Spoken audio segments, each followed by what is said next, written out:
महाराज जी अभी पंडोके सरकार धाम में आप आए और यहाँ की सारी सेवा प्रकल्प वगैरह देखा, मेला भी आप गए और सबसे पंडोका सरकार धाम के बारे में आपने देखा, तो आप युवाओं को या लोगों को इस धाम को लेके क्या संदेश देना चाहिए? क्योंकि आपको सारी दुनिया जानती है, आयुर्वेद वेद के आप तो जन्मदाता हैं, सारी दुनिया जानती है, तो आप पंडोका सरकार धाम के बारे में आप लोगों को क्या संदेश देंगे? गुरु जी को लेकर के, सनातन को लेकर के कुछ आप मुझे बताएं, जो जिससे भक्त लोग जो हैं आपके गुरु जी के, वो सब लोग इसे देख करके सुन के प्रेरित हों इससे। हमने सुना था और हमारे परम आदरणीय सम्माननीय हमारे बहुत ही सम्माननीय भाई पांडोकर सरकार जी से हम मिले भी।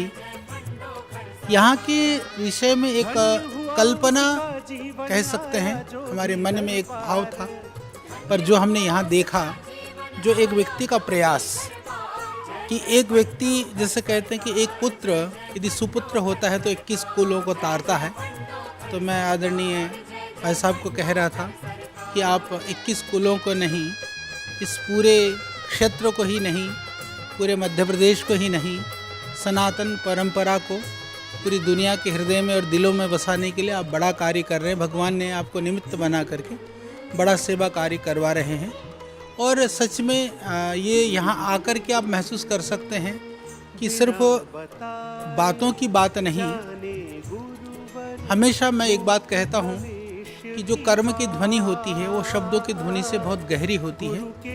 और परम श्रद्धेय पूज्य स्वामी रामदेव जी महाराज भी इसी बात को कहते हैं, और हम उसी कर्म की ध्वनि को गुंजायमान करने के लिए योग और आयुर्वेद के माध्यम से जो विश्व की सेवा कर रहे हैं, तो इसी तरह से सनातन और हमारी परंपराओं के लिए, उन मूल्यों के लिए शब्दों से नहीं अपितु कर्म से गुंजायमान करने का यहाँ पर बड़ा कार्य हो रहा है। और आने वाली युवा पीढ़ियों के लिए भी, क्योंकि आप पढ़ लिख करके जरूरी है परिवार के लिए सोचें, घर के लिए सोचें, पर घर और परिवार के लिए सोचते हुए अपने राष्ट्र के लिए, अपनी संस्कृति सनातन परंपरा के लिए सोचें और उनके प्रति भावना श्रद्धा करना सीखें। क्योंकि संस्कृति की रक्षा से हमारी रक्षा है। हमें संस्कृति के लिए हमको प्रयास नहीं करना है, अपनी रक्षा के लिए संस्कृति की रक्षा का प्रयास करना है। तो इसीलिए, क्योंकि संस्कृति के संरक्षित होने से ही हम सुरक्षित हैं, तो अपनी सुरक्षा के लिए, आने वाली पीढ़ियों के लिए, तो ये एक अद्भुत दिव्य कार्य यहाँ पांडोखर धाम में हो रहा है। भव्य मंदिर निर्माण के साथ साथ में लोगों के, आने वाले लोगों के लिए लंगर की व्यवस्था हो, भोजन की व्यवस्था हो, चिकित्सा की व्यवस्था हो, या अन्य सारी सुविधाएं, गौ सेवा का कार्य हो, तो एक व्यक्ति के द्वारा कितना बड़ा कार्य हो सकता है। क्योंकि नितांत एक सिंगल व्यक्ति के द्वारा सृजित किया जाने वाला, मुझे लगता है कि आने वाले समय में जब बड़े कार्यों की बात की जाएगी तो यहाँ पर पांडोकर धाम को भी एक उसका उदाहरण माना जाएगा। ये हमें पूरा विश्वास है। बहुत अच्छा जैसे आप सुना कि महाराज जी ने बताया। बस महाराज जी एक सवाल और था, छोटा सा सवाल ये है कि जिस प्रकार से आजकल आयुर्वेद की दवाओं से लोगों को चमत्कार हो रहा है, ऐसी ऐसी बीमारियां सही हो जा रही हैं जो एलोपैथी में नामुमकिन भी है, और लोग कहते हैं कि आयुर्वेद बहुत ज़्यादा चमत्कार है। और एक तरफ जो है पूज्य गुरुदेव श्री पंडोकर सरकार का भी दिव्य चमत्कार और दिव्य शक्तियों से भी लोगों के जो है प्रॉब्लम कष्ट दूर होते हैं, पल भर में हो जाते हैं। कुछ तो ऐसे होते हैं जो तुरंत का तुरंत हो जाते हैं, कुछ होते हैं 1 महीना 2 महीना टाइम लग जाता है। पंडोकर सरकार धाम में लोग आते हैं, भभूतियाँ ले जाती हैं, कैंसर जैसी चीज़ें सही हो जाती हैं। तो आप इन दोनों को, आयुर्वेदिक को और गुरुदेव के दिव्य शक्तियों चमत्कार को किस नज़रिए से देखते हैं? क्या है समाज में इस चीज़ को लेकर के? अनुसंधान प्राचीन काल में भी होता था और आज भी होता है। हमारे ऋषि महर्षि वो बहुत बड़े वैज्ञानिक थे, उनको इसीलिए ऋषि कहा जाता है। वो मंत्र दृष्टा थे, वह समय को जानते थे, भविष्य भूत वर्तमान को समझते थे। तो जो आयुर्वेद जिसको हम कहते हैं, वो आयुर्वेद वस्तुतः सिर्फ औषधि विज्ञान नहीं है। आयुर्वेद के अंदर वहाँ स्वस्थ वृद्धि, दिनचर्या से लेकर के, ऋतुचर्या से लेकर के, आहारचर्या से लेकर के, और विविध तरह के उपायों का वहाँ पर वर्णन है। चाहे वहाँ योग की साधना से लेकर के, ध्यान आदि के द्वारा से लेकर के, मंत्र और साधना और तप और विविध तरह के उपायों की बात की गई है।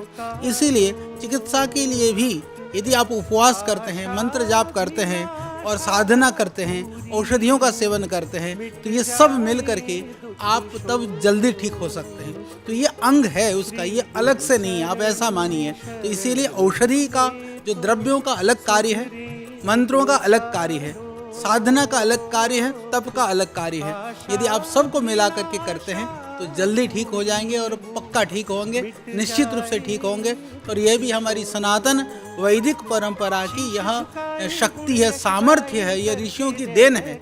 ऋषियों ने हमारी सनातन परंपरा में कहीं पर भी आपको इन विधाओं को करने के लिए, सीखने के लिए या जानने के लिए या लाभ लेने के लिए आपको धर्मांतरण करने की जरूरत नहीं है। जैसे आजकल लोगों में एक ऐसी मानसिकता बनी हुई है, लोग अपनी मतांतरण, धर्मांतरण और छोटी छोटी चीज़ों के लिए लोगों को बहकाने का या समाज से कहीं ना कहीं उनको भ्रमित करने का प्रयास किया जा रहा है। सनातन में तो सबके लिए दरवाज़ा खुला हुआ है। वह मनुष्य को मनुष्य बनना सिखाता है, तो वह सब लोगों की चिकित्सा हित की बात करता है। वही हित की बात, वही चिकित्सा की बात यहाँ से हो रही है। तो आदरणीय हमारे परम सम्मानीय भाई पांडवकर सरकार, यहाँ पर उनकी भी इच्छा है अभी साधना के साथ में, दैवीय शक्ति के साथ में, मंत्र के साथ में, अब यज्ञ के साथ में, इतना बड़ा यज्ञ अनुष्ठान यहाँ पर हुआ। तो आयुर्वेद की औषधियों वाली विधाएं भी, क्योंकि यज्ञ में भी यहाँ बहुत सारी जड़ी बूटियाँ डाल करके यज्ञ हो रहा है। हम लोग भी यज्ञ चिकित्सा करते हैं। पतंजलि ने पहली बार यज्ञ चिकित्सा को इंटरनेशनल लेवल पर जो टॉप रिसर्च जर्नल्स में हमने छपाया है, हमने उनको रिसर्च किया है। तो ये सारी हमारी जो वैदिक विधाएं हैं, ऋषियों ने जो कुछ भी कहा है अक्षरशः सत्य है। तो उसको नकारने की जगह पर उसके ऊपर अनुसंधान करने की, रिसर्च करने की, उसके लिए काम करने की आवश्यकता है। तो आइए, ये समय ऐसा है कि हम सब अपने पूर्वजों के प्रति गौरव का भाव रखते हुए, और यदि हमारे अंदर अज्ञानता है तो अनुसंधान करो, अज्ञानता को ज्ञान मान करके तिरस्कार करने का दुस्साहस कोई ना करे। बहुत बहुत धन्यवाद महाराज जी, बहुत बहुत धन्यवाद। अभी हम जो है गुरु जी से कुछ बात करना चाहेंगे कि जो है गुरु जी आए हैं और महाराज जी भी आए हैं। आपको कौन परिचय देने की आवश्यकता नहीं है महाराज जी की। तो आप लोग भी सुनते हैं कि गुरुदेव का क्या कहना है महाराज जी के आने के बाद में, कैसा लग रहा है पांडवकर सरकार धाम में। जैसा कि सभी लोगों ने देखा, गुरुदेव ने जो है पूरा आश्रम घुमाया है और साथ में सब कुछ और भी साधु संत यहाँ बैठे हुए हैं। जय श्री राम, श्री परमात्मा ने नमः।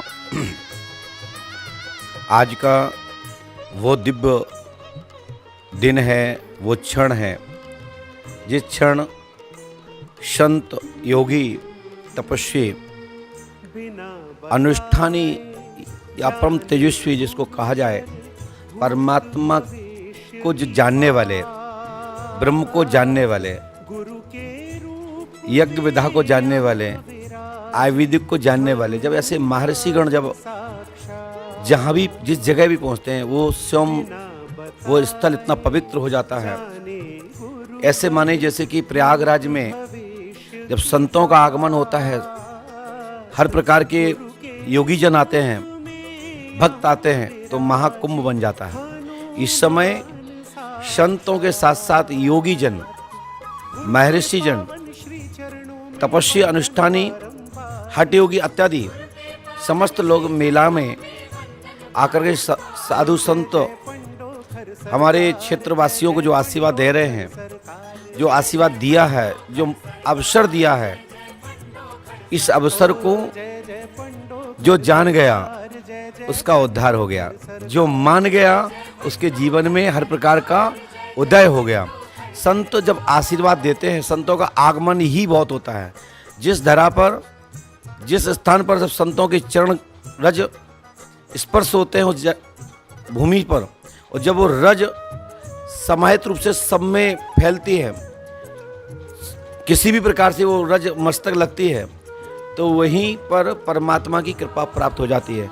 आज ये उत्सव, पांडवकर धाम महोत्सव, हमारे बड़े भाई स्वामी जी, हमारे भैया जी, हमारे बड़े भाई, हमारे स्वामी जी, जितने सब यहाँ विराजमान बैठे हैं, हमारे सब बड़े हैं, सम्माननीय हैं, स्मरणीय है, पूजनीय है। इसलिए पूजनीय है क्योंकि एक संत हैं, हम एक गृहस्थ हैं। यहाँ का मैं एक छोटा सा कार सेवक के रूप में कार्य कर रहा हूँ। कार्य करने वाले हनुमान जी महाराज हैं। बस मेरे द्वारा हो रहा तो ये खुशी हो रही है कि हमारे बड़े भाई हमारे ऊपर कृपा करने वाले महापुरुषगण, हमारे संत लोग जो हमारे बीच में होकर के हाथ पकड़ करके कहते हैं गुरुजन हम तुम्हारे साथ हैं, आप चिंता मत करो, बहुत अच्छा हो रहा है। तो अंदर से लगता है कि हमने कुछ थोड़ा सा अच्छा करने का प्रयास किया, तो हमारे बड़े लोग हमसे प्रसन्न होकर के आशीर्वचन दे रहे हैं। हम चाहते हैं कि इससे बढ़कर के भी आने वाले समय में महाकुंभ हो, कल्प कुंभ बने, इसमें बहुत साधु संत महंत महामंडलेश्वर शंकराचार्य अति सब लोग आए और हमारे क्षेत्र की जनता को और पूरे दुनिया को जागृत करने के लिए पूरा विश्व का कल्याण हो, क्योंकि यज्ञ पूरे विश्व के लिए होता है, किसी एक के लिए नहीं होता है। तो ये विश्व के यज्ञ में साधु संतों का आशीर्वाद भी समाहित होगा तो पूरा विश्व का कल्याण होगा, क्योंकि ये जनहित में हो रहा है। हमारे बड़े भाइयों से मैं सदैव चाहता हूँ, संतों से चाहता हूँ, आशीर्वाद की कामना, महापुरुषों से आशीष की याचना करता हूँ कि सबका कल्याण हो, सबका भला हो। ऐसे इस प्रकार की मैं आशा करता हूँ कि ऐसे हमारे संत महापुरुष लोग आशीर्वाद दे के जा रहे हैं, आने वाले समय में इस आशीर्वाद का प्रभाव दिखाई देगा। बस महाराज जी एक छोटा सा और था कि हमने भी बीच में सुना, मेला में ही सुना है कि कन्या विवाह को लेकर के कुछ, बस एक लाइन थोड़ा सा बताइए महाराज। देखिए, गुरु लोग संत लोग हमेशा से समाज सेवा करते ही हैं, जनहित के लिए कार्य करते हैं कि कल्याण हो, कैसे भी हो, कुछ भी हो, बिगड़े हुओं को बनाना, जिसका कोई नहीं उसका परमात्मा होता है, उनके लिए संत होते हैं। हमने तो मात्र इसमें, हमारे यहाँ वैसे तो मध्य प्रदेश की सरकार भी विवाह करती है, बहुत सारी कन्या बहना लाडली योजना के अंतर्गत हमारी भारतीय जनता पार्टी के द्वारा भी आयोजन कराए जाते हैं। केंद्र सरकार की बहुत सारी योजनाएं हैं, इसको कराने की आवश्यकता नहीं थी, परंतु वहाँ तक योजना जो नहीं पहुँच पाती हैं, जहाँ हम लोगों की दृष्टि पहुँचती है वहाँ तक नहीं पहुँच पाते हैं।